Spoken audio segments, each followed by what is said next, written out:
मेरे अत्यंत प्रिय विद्यार्थियों, गुड मॉर्निंग। जैसा कि कल मैंने आप लोगों को पाठ नाना साहब की पुत्री देवी मैना को भस्म कर दिया गया पढ़ा दिया था और मैंने इसके प्रश्नोत्तर भी करा दिए थे, लेकिन रचना अभिव्यक्ति के प्रश्न बाकी रह गए थे। तो आज मैं आप लोगों को रचना और अभिव्यक्ति के प्रश्न भी कराऊंगी। प्रश्न आप लोग किताब से देखेंगे, उत्तर मैं बोल रही हूँ उसे आप लिखेंगे। तो प्रश्न नंबर 7 है, स्वाधीनता आंदोलन को आगे बढ़ाने में इस प्रकार के लेखन की क्या भूमिका रही होगी। रचना अभिव्यक्ति में ये प्रश्न महत्वपूर्ण है, इंपॉर्टेंट क्वेश्चन है। तो इसका आप लोग आंसर लिखेंगे, स्वाधीनता आंदोलन को आगे बढ़ाने में देशभक्तिपूर्ण और देश के लिए अपना सब कुछ बलिदान करने के लिए प्रेरित करने वाले में इस प्रकार के लेखों की महत्वपूर्ण भूमिका रहती है। इस तरह के लेख पढ़कर लोगों में राष्ट्र प्रेम की भावना बलवती हो उठती है। देश के लिए कुछ कर गुजरने की तमन्ना उनके मन में भी जाग उठती है। बलिदानों की गाथाएं उनमें जोश भर देती हैं। उन्हें दास्ता का बंधन ऐसा लगने लगता है कि जैसे कोई पक्षी पिंजरे में बंद जीवन जी रहा है। इन रचनाओं से आम आदमी भी अपना सब कुछ न्यौछावर करने के लिए प्रेरित हो उठता है। इस तरह एक ना एक दिन वो अपने लक्ष्य तक पहुंच जाता है।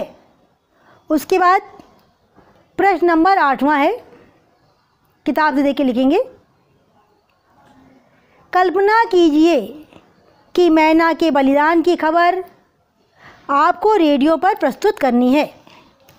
इन सूचनाओं के आधार पर आप एक रेडियो समाचार तैयार करें और कक्षा में भावपूर्ण शैली में पढ़ें। तो आप सभी लोग लिखेंगे, हेडिंग डालेंगे पहले, मैना के बलिदान पर एक रेडियो समाचार।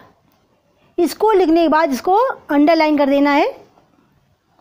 उसके बाद नीचे की लाइन से लिखेंगे, ये आकाशवाणी का डैश चैनल है। डैश में आप कानपुर, मद्रास, इलाहाबाद कुछ भी लिख सकते हैं जो आपकी इच्छा हो। आज के विशेष कार्यक्रम में मैना के बलिदान पर रेडियो समाचार प्रस्तुत किया जा रहा है। इसके प्रस्तुतकर्ता हैं श्री डैश। इसमें आप अपना नाम लिख सकते हैं या किसी समाचार पढ़ने वाले का भी नाम लिख सकते हैं, जो भी आपकी इच्छा हो उसको लिख दें। कल अंग्रेज़ सरकार ने कानपुर के किले में ऐसा कायरतापूर्ण कृत्य किया, का मेरी की मात्रा आधाता या कृत्य किया, जो इतिहास को कलंकित करता रहेगा। नाना साहब की जिस पुत्री मैना को जनरल आउट्रम ने आधी रात को गिरफ्तार किया था, उसे हथकड़ी डाल रात में ही कानपुर के किले में डाल दिया था। समाचार ये है कि मैना को योजनाबद्ध तरीके से जलती आग में भस्म कर दिया गया। आग की भीषण लपटों में जलती उस बालिका के बलिदान को देश की स्वतंत्रता के लिए पवित्र मानकर कानपुर की जनता शीश झुका रही है। मैना के इस बलिदान से उसका नाम अमर हो गया है। इसके बाद प्रश्न नंबर 9। प्रश्न नंबर 9 आप लोग को नहीं करना है। इसके बाद आप लोग प्रश्न नंबर 10 पर आ जाएं। प्रश्न नंबर 9 बहुत बड़ा भी है और ये आप लोग गृह कार्य में कर सकते हैं। प्रश्न नंबर 10 का मैं उत्तर बोल रही हूँ, आप लोग लिखेंगे। आप किसी ऐसे बालक बालिका के बारे में एक अनुच्छेद लिखिए जिसने कोई बहादुरी का काम किया हो। तो सभी बच्चे इसका उत्तर लिखेंगे।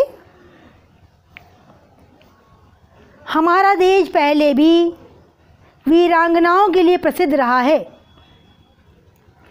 ऐसे में आज की किशोरियाँ भला कहाँ पीछे रहने वाली हैं। उनके साहस और वीरता के किस्से आए दिन देखने और पढ़ने को मिल जाते हैं। ऐसी ही एक बहादुर लड़की ने अपनी जान पर खेलकर 3 लड़कियों को डूबने से बचाया।